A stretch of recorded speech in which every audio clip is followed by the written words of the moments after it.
To hide the home page, you want to go to your WIX editor and then click right here on Pages and Menu at the left side of your screen. And then on the side menu, on the home page, you want to click these three dots right here and then choose on Hide from Menu.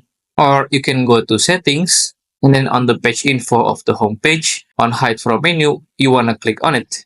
And there you go.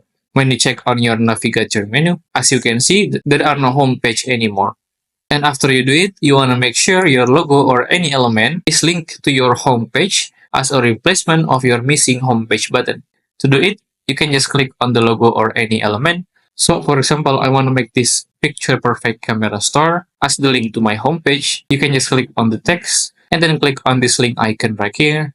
Here on the page, you want to click on the home page and then click on done. And then when I preview my site right here, I am in the shop page. And then when I click on the Picture Perfect Camera Store, it will take me to the home page. And after that, don't forget to click on Publish at the top right of your screen to make your change available for everyone. And that's how to hide homepage from menu on WIX. If you find this video useful, please consider like and subscribe.